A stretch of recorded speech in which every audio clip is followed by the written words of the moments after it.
Descubramos los beneficios y retos de la tecnología en el aprendizaje. Escúchanos cada lunes y miércoles a las 15 horas en Tareas de Tecnología.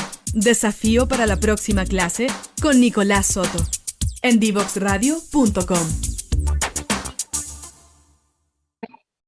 Y aquí estamos ya de lleno en nuestra conversación con el doctor Javier Pizarro.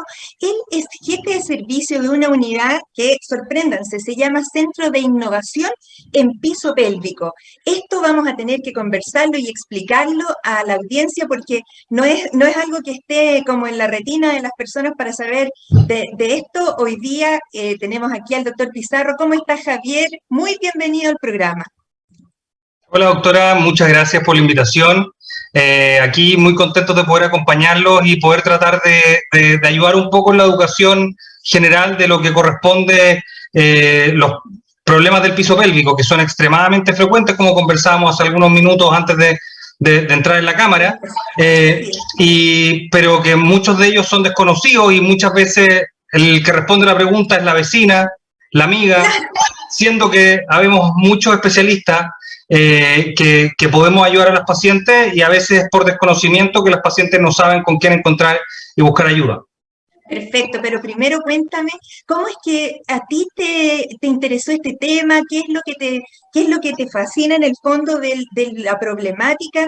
Y luego vamos a ir comentando cómo has ido haciendo tus aportes innovadores en esto. Cuéntanos primero, ¿cómo llegaste a la especialidad, esta mezcla entre la ginecología y la urología?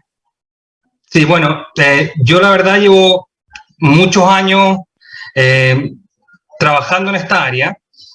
Yo estaba haciendo mi especialidad en ginecología inicialmente y en ese tiempo en algún momento pensé hacer oncología ginecológica porque una de las cosas que a mí me apasiona es la cirugía, es estar en pabellón, y la oncología ginecológica probablemente es una de las especialidades quirúrgicas más desafiantes del punto de vista técnico-quirúrgico. Sin embargo, pese a que es algo muy importante y estimo mucho y quiero mucho a todos mis amigos oncólogos ginecólogos, las pacientes y los problemas que ellos tratan son difíciles desde el punto de vista personal para el médico porque no siempre hay alegría, digamos. Claro. Y entonces en el fondo yo estaba en ese proceso de ver de lo que iba a hacer y estaba también viendo otras opciones cuando estaba en mi especialidad y empecé a trabajar junto al equipo de piso pélvico en ese tiempo del Hospital Sotero del Río.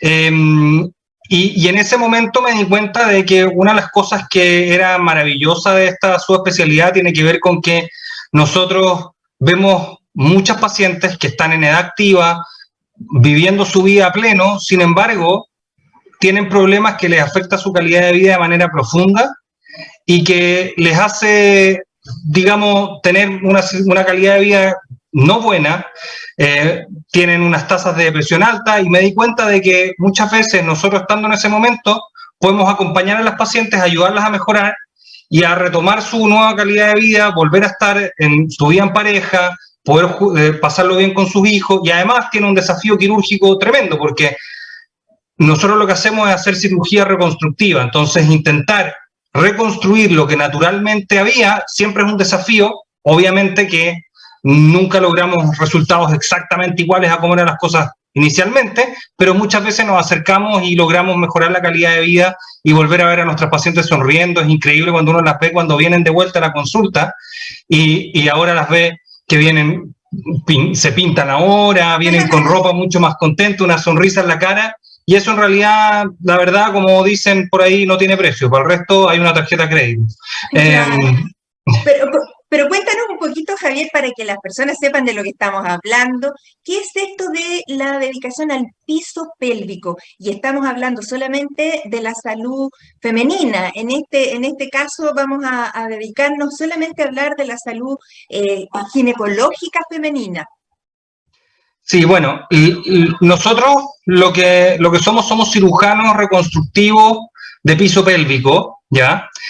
Lo cual es una subespecialidad dentro de la medicina, de la cual podemos llegar a trabajar en ella desde la ginecología o desde la urología. Esos son los dos llegadas más frecuentes, ¿ya? Donde nosotros nos dedicamos principalmente a tratar todo lo que tiene que ver con problemas de incontinencia de orina, prolapso genital, algunos mal funcionamiento de estos mismos órganos de la vejiga. También vemos pacientes con incontinencia fecal, que es otro problemazo, y también vemos otros tipos de problemas, algunas malformaciones, como por ejemplo algunos problemas a nivel de la uretra y cosas de ese tipo. Muchos de ellos tienen resolución quirúrgica y que mejoran los resultados. Efectivamente, lo que nosotros vemos es diría 95% pacientes mujeres. Sin embargo, parte de estos problemas también pueden afectar a veces a algunos hombres. Por ejemplo, todo lo que tiene que ver con los problemas de tipo de vejiga hiperactiva, que vamos a conversar más adelante en detalle, que tiene que ver con mal funcionamiento de la vejiga. Eso también puede afectar a los hombres. Entonces, también a veces vemos algunos hombres con problemas de piso pélvico, aunque también hay algunos urólogos que están más especializados en ese tema también. Pero algunos, como yo, también me toca ver a veces algunos hombres. Perfecto. ¿Y cuán prevalente, cuán importante en términos poblacionales es la problemática del piso pélvico? ¿Es algo que, tal como conversamos, como que se ha normalizado, como que alguien dice, ay, bueno, a veces me hice pipí cuando tosí o cuando estornudé? Esto no es normal. ¿Y está medido cuánto afecta a nuestra población? Sí, efectivamente, lamentablemente hay muchas cosas. De hecho, ahora que estamos con todos los movimientos que tienen que ver con el feminismo, que son súper importantes, nos hemos ido dando cuenta que la sociedad ha normalizado muchas cosas, como por ejemplo, todo lo que tiene que ver con muchas cosas del machismo, que eso ha sido una normalización de la sociedad de cosas que no son normales. Otra cosa que no es normal es el tema de tener incontinencia de orina. O sea, por ejemplo, muchas veces las pacientes comentan, o a veces me comentan en situaciones sociales, y dicen, ay, sí, bueno, cuando yo me río, cuando toso, cuando levanto a mi hijo, se me escapa un poco el pipí. Bueno, a todas nos pasa a veces, ¿no es verdad? Y yo lamentablemente les tengo que decir, no es normal, no es normal que eso ocurra. Todas las mujeres tienen el derecho de poder llegar hasta los últimos días de su vida continentes. No es una parte normal del proceso de envejecimiento el presentar episodios de incontinencia de orina, por ejemplo. Tanto al toser, reír, estornudar, que eso es lo que nosotros llamamos incontinencia de orina de esfuerzo, que es un tipo de enfermedad, como hay pacientes que presentan cuando les dan deseo de orinar, tienen que rápidamente ir al baño y no alcanzan a veces a llegar, que eso se llama urgencia o urgincontinencia, que eso se llama vejiga hiperactiva. Eso tampoco es normal. Entonces, en el fondo, todas las mujeres deberían ser capaces de poder llegar a un momento que sea socialmente adecuado, poder sentarse en el baño y orinar tranquilamente. Todo lo que no corresponde a eso es anormal. Perfecto. Ahora, normalizar una conducta nunca es bueno, porque es como cuando uno pide una bebida a cola y dice, me da una bebida normal, cuando lo único que estás haciendo es echarle mucho azúcar al cuerpo de tus hijos, o cuando uno dice, yo toso todos los días, eso es normal, es la tos normal, y eso no tiene que ocurrir. Así es que me alegro que hoy día podamos conversar de un tema que es un poquito tabú, porque la gente tiene pudor de contar cualquier circunstancia, pero que tal como tú dijiste, la puede limitar en su vida cotidiana. Si alguien tiene un trabajo por lo cual tiene que andar en la calle, o trabaja en una feria, o trabaja en cualquier circunstancia, en realidad, el tener el riesgo de tener un escape de orina, o peor aún, no tener continencia del esfínter fecal, ¿cierto? Es como terrible. O sea, yo creo que la gente se inhibe de trabajar seguramente por este tipo de cosas. De hecho, por ejemplo, muchas pacientes a veces llegan a la consulta y yo atiendo a todas las pacientes. Si una paciente llega tarde, me esperará un poco, pero yo nunca dejo de atender a un paciente porque llega tarde a la consulta. ¿Por qué? Uno, porque ya hicieron el esfuerzo de llegar, pero es otra razón. Pero lo otro es que a veces hay pacientes mías, por ejemplo, que deben parar en el camino por entrar a un baño. Entonces, en el fondo es algo que si es que uno no tiene la sensibilidad y la empatía de lo que está ocurriendo con el que está sentado frente a uno como doctor, no se va a perder esa oportunidad de darse cuenta por qué razón ese paciente quizás llegó tarde. Y lo que me preguntaba también hace unos minutos, que se me olvidó responderte, de la frecuencia, efectivamente esto es tabú. Entonces la gente dice, hoy sí me operé de la rodilla, pero nadie anda diciendo me operé de la incontinencia. es como algo que la gente no habla abiertamente. Quizás en el futuro eso va a ocurrir así, pero hoy en día sigue siendo un poco tabú y esto es algo extremadamente frecuente. De hecho, en estudios que existen sobre la frecuencia de la incontinencia de orina, en Estados Unidos, que es donde hay más datos, el 30% de la población puede tener incontinencia de orina que sea clínicamente relevante, o sea, en el fondo que les afecte su calidad de vida.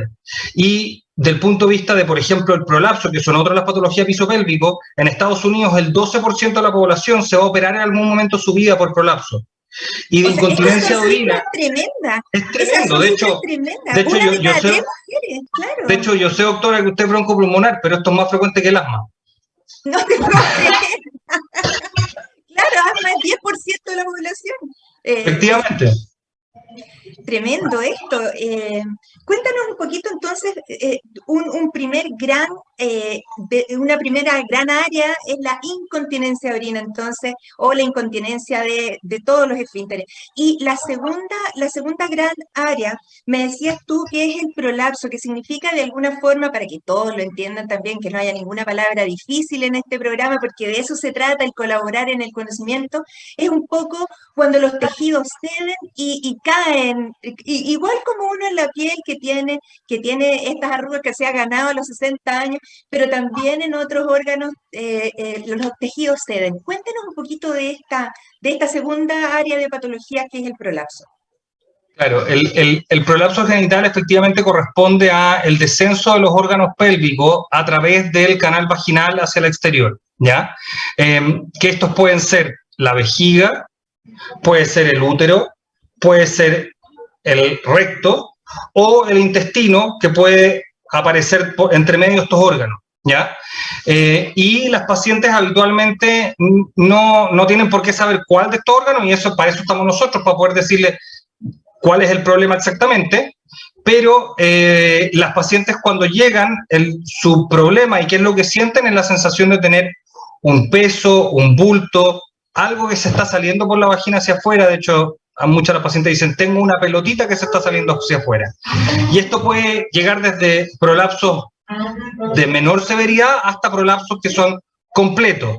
Y eso es mucho más evidente, pero esto es un continuo muchas veces, desde lo más leve hasta lo más severo.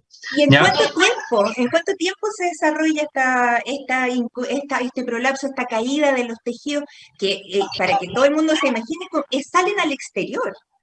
Claro. Bueno, y lo otro, aparte de la pregunta del tiempo, muchas veces las pacientes pueden tener otros síntomas asociados aparte de esta pelotita. Pueden tener dificultad para orinar, porque la uretra, que es el conducto que va de la vejiga hacia el exterior, puede estar doblada por el prolapso, entonces por eso pueden tener dificultad para orinar, o dificultad para ir al baño, a tener deposiciones, por esto mismo. Desde el punto de vista del tiempo, la verdad, nosotros vemos pacientes desde muy jóvenes, no sé, yo tengo pacientes que todavía no son ni mayores de edad, hasta pacientes de 95 o 100 años. Y eso depende muchas veces de los factores que implican y que inciden en la presencia de la enfermedad.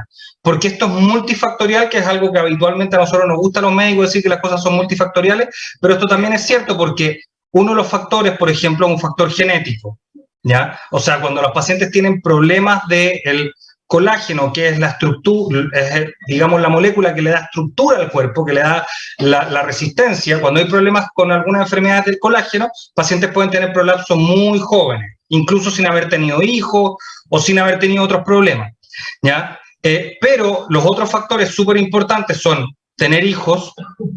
Muchas veces tener hijos por parto vaginal es un factor de riesgo, hijos de mayor peso, haber tenido partos instrumentales como forceps, por ejemplo, y el otro factor que es muy importante y que no es modificable es el paso del tiempo.